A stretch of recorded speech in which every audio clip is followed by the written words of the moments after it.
Vamos a decir que A es un residuo cuadrático del primo P si la congruencia x cuadrada congruente con A módulo P tiene solución en los enteros módulo P. Por ejemplo, es inmediato que la congruencia x cuadrada congruente con 9 módulo 13 tiene solución, pues 3 al cuadrado es congruente con 9 módulo 13.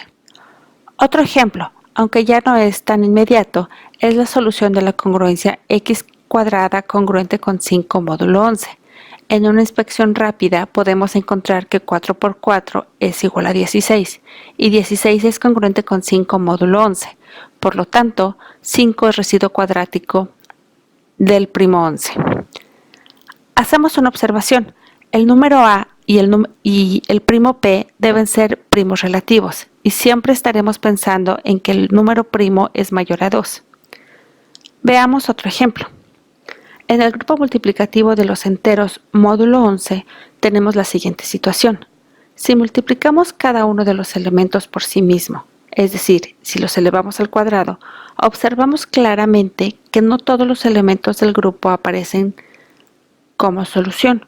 De hecho, solo tenemos la mitad de ellos, es decir, 1, 4, 9, 5 y 3 son residuos cuadráticos, mientras que el 2, 6, 7, 8 y 10 no son residuos cuadráticos del primo 11.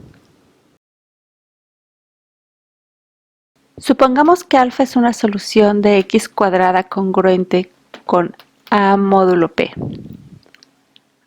Entonces, por definición se cumple que alfa cuadrada es congruente con A módulo P. Proponemos beta igual a P menos alfa. Elevando al cuadrado beta, obtendremos P cuadrada menos 2 veces el producto de P por alfa más alfa cuadrada. Pero como las operaciones las estamos haciendo en el campo ZP, entonces P cuadrada y menos 2P alfa son congruentes con 0. Por lo tanto, beta cuadrada es congruente con alfa cuadrada. Y ya sabíamos que alfa cuadrada es congruente con A módulo P. Esto implica que beta, la beta que propusimos, es solución de x cuadrada congruente con A módulo P. Con el propósito de encontrar una contradicción, vamos a suponer que alfa es congruente con beta módulo P. Sustituyendo el valor de beta, obtenemos que P menos alfa es congruente con alfa módulo P. Como P es congruente con 0 módulo P, y usando las propiedades de las congruencias, obtenemos que 2 alfa es congruente con 0 módulo P. Pero como P no divide a 2, entonces P debe dividir a alfa, lo que implica que alfa es congruente con 0 módulo P, lo cual es una contradicción, pues en nuestra definición, el máximo común divisor de P y alfa debe de ser igual a 1. Con esto podemos concluir que las soluciones alfa y beta no son congruentes entre sí. Ahora vamos a suponer que existe otra solución gamma, es decir, gamma cuadrada es congruente con A módulo P. Por transitividad, gamma cuadrada es congruente con alfa cuadrada. Esto quiere decir que P va a dividir a la diferencia de gamma cuadrada menos alfa cuadrada. Factorizando esta diferencia, obtenemos que P debe de dividir al producto gamma más alfa por gamma menos alfa.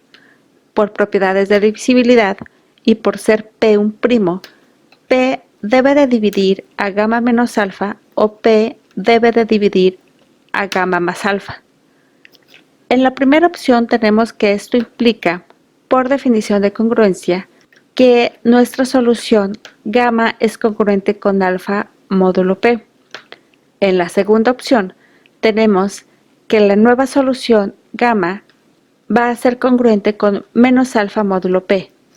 Pero recordando la definición de beta, obtenemos que menos alfa es igual a beta menos P, lo que implica que gamma es congruente con beta menos P módulo P. Pero como P es congruente con 0 módulo P, obtenemos que gamma es congruente con beta módulo P. En resumen tenemos lo siguiente. Si tenemos una solución alfa para la congruencia x cuadrada congruente con a módulo p, entonces podemos construir otra solución beta tal que no sean congruentes entre sí.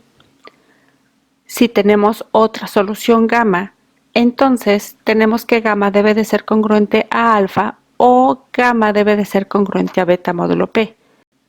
De manera que tenemos el siguiente resultado.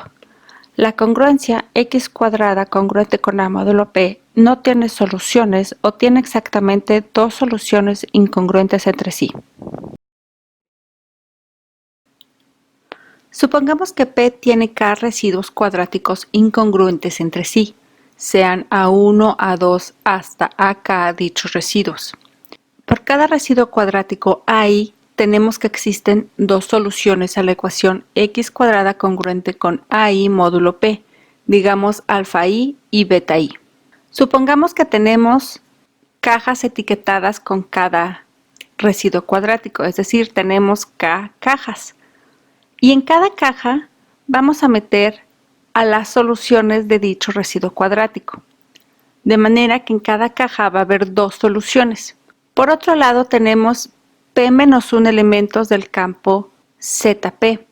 Si a cada uno de estos elementos lo elevamos al cuadrado, tenemos que estos elementos van a ser solución a un residuo cuadrático. Es decir, cada uno de estos elementos va a ir en una caja de las de arriba. Con esto tenemos que P-1, es decir, el número de elementos elevados al cuadrado, es igual a 2K, puesto que tenemos K cajas y en cada una hay dos elementos. Esto quiere decir que K es igual a P-1 entre 2, es decir, el número de residuos cuadráticos es igual a P-1 entre 2. Con esto llegamos al siguiente resultado. Si P es un primo impar, entonces existen P-1 entre 2 residuos cuadráticos de P. Como consecuencia, tenemos que existen P-1 entre 2 residuos no cuadráticos de P. Si observamos nuestro ejemplo del grupo multiplicativo Z11, vemos que se cumple perfectamente lo que acabamos de decir. P-1 entre 2 es igual a 10 entre 2 y eso es igual a 5. Y 5 es exactamente el número de residuos cuadráticos que tenemos y 5 también es el número de residuos no cuadráticos que obtenemos. Vamos a considerar de nuevo que P es un primo mayor a 2 y que P no divide a A. El criterio de Euler nos dice que A es un residuo cuadrático del número P si y solo si A a la P-1 entre 2 es congruente con 1 módulo P. Una parte de la demostración de esta proposición es la siguiente. Supongamos que alfa es una solución de x cuadrada congruente con a módulo P. Sabemos que el máximo común divisor entre alfa y P debe ser igual a 1. Por el pequeño teorema de Fermat, sabemos que alfa a la P-1 es congruente con 1 módulo P.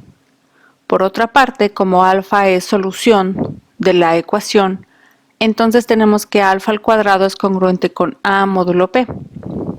De esta manera, si elevamos las dos partes de la congruencia a cualquier potencia, se mantiene la congruencia, es decir, alfa al cuadrado a la P-1 entre 2 va a ser congruente a la P-1 entre 2. El exponente de alfa al cuadrado se va a eliminar con el denominador de P-1 entre 2 y nos va a quedar que alfa a la P-1 es congruente con a la P-1 entre 2 módulo P. Pero esto implica por transitividad que a la P-1 entre 2 es congruente con 1 módulo P. La parte complementaria al enunciado del criterio de Euler nos dice lo siguiente. A no es un residuo cuadrático de P si y solo si a la P-1 entre 2 es congruente con menos 1 módulo P. Vamos a ver un ejemplo. Vamos a utilizar el primo 1213. Sabemos que 1213 es primo porque le hicimos la prueba de la raíz, es decir, probamos con cada uno de los primos menores a la raíz de 1213 13, que es aproximadamente 34, para asegurarnos que 1213 no fuera divisible por ninguno de estos primos. Por lo tanto, es un número primo. Para nuestro ejemplo queremos saber si 5 es un residuo cuadrático de 1213. Para utilizar el criterio de Euler, primero debemos de calcular p-1 entre 2, en este caso es 606. Entonces debemos de calcular 5 a la 606 módulo 1213. Este cálculo puede ser tedioso, pero vamos a utilizar un método con el cual los cálculos pueden ser hechos muy fácilmente. Primero conseguimos la expansión binaria de 606. Así, obtenemos que 606 es igual a 2 a la 9 más 2 a la 6 más 2 a la 4 más 2 a la 3 más 2 a la 2 más 2. Así, 5 a la 606 es igual a 5 a la 2 a la 9 más 2 a la 6 más 2 a la 4, etc. De esta manera, y utilizando las leyes de los exponentes, tenemos que solo debemos de calcular cada uno de los factores, por ejemplo, 5 a la 2 a la 9 y 5 a la 2 a la 6 y 5 a la 2 a la 4 para obtener el valor que nos interesa. Vamos a empezar con 5 al cuadrado. 5 al cuadrado es igual a 25 y eso es muy fácil hacerlo en 1213. Luego tenemos que 5 a la cuarta potencia va a ser igual a 5 al cuadrado, que es el número que calculamos anteriormente, al cuadrado. Y eso va a ser 25 al cuadrado, que sigue siendo 625 módulo 1213. Para calcular 5 a la 8 tenemos que calcular 5 a la cuarta potencia y eso elevarlo al cuadrado. Pero 5 a la cuarta potencia por la operación anterior sabemos que es 625 y eso al cuadrado nos va a dar 39 módulo 1213. De la misma manera, para calcular 5 a la 16 vamos a utilizar la operación anterior, que es 5 a la octava potencia, y eso lo elevamos al cuadrado para obtener 308 módulo 1213. La siguiente operación es 5 a la 64 y para esto tenemos que elevar 5 a la potencia 16 y luego eso elevarlo a la cuarta potencia. Utilizando las operaciones anteriores tenemos que esto nos da como resultado 637 módulo 1213. La última de las operaciones es 5 a la 64 a la octava potencia. Y esto nos va a dar 347 módulo 1213. Ahora ya hemos calculado todos los factores necesarios para calcular 5 a la 606. Haciendo las multiplicaciones pertinentes y eliminando en cada paso al módulo 1213, obtenemos que 5 a la 606 es congruente con 1212 módulo 1213, es decir, es congruente con menos 1 módulo 1213. Por el criterio de Euler, sabemos entonces que 5 no es un residuo cuadrático de 1213. Otro ejemplo. Queremos saber si 3 es un residuo cuadrático de 1213. Utilizamos de nuevo el criterio de Euler y entonces debemos de calcular p-1 entre 2 igual a 606 en este caso. Y sabemos que tenemos que elevar 3 a la 606. De nuevo utilizamos la expansión de 606 para hacer esta igualdad. Hacemos todos los factores análogamente a lo que hicimos en el ejemplo anterior. Y en este caso obtenemos que 3 a la 606 es congruente con 1 módulo 1213. Es decir, 3 es un residuo cuadrático de 1213. El símbolo de Legendre es una forma que tenemos para indicar cuándo un número es residuo cuadrático de un primo p. Por ejemplo, ya hemos calculado que 3 es un residuo cuadrático de 1213. Por lo tanto, el símbolo de Legendre de 3 y 1213 es igual a 1. El símbolo de Legendre de 1213 y 1213 va a ser 0, puesto que 1213 divide a 1213. Y el símbolo de Legendre de 5 y 1213 va a ser igual a menos 1, porque 5 no es un residuo cuadrático de P. Vamos a considerar P un primo impar, A un primo relativo a P y B un primo relativo a P. Entonces tenemos las siguientes propiedades del símbolo de Legendre. Si dos números son congruentes módulo P, entonces sus símbolos de Legendre son exactamente los mismos. Por ejemplo, 3 es congruente con menos 1210 módulo 1213. Entonces, el símbolo de Legendre de menos 1210 con 1213 va a ser igual al símbolo de Legendre de 3 con 1213. Y esto sabemos que es igual a 1. La siguiente propiedad es un poco obvia. Dice que el cuadrado de un número con P. La siguiente propiedad es un poco obvia. Dice que el símbolo de Legendre del cuadrado de un número con P va a ser igual a 1. Esto es porque el cuadrado de un número siempre es un residuo cuadrático módulo P. Por ejemplo, 3 al cuadrado es igual a 9, entonces el símbolo de Legendre de 9 y de 1213 va a ser igual a 1. La siguiente propiedad dice que el símbolo de Legendre de un número con P es igual a ese número elevado a la P menos 1 entre 2. Esto es el criterio de Euler.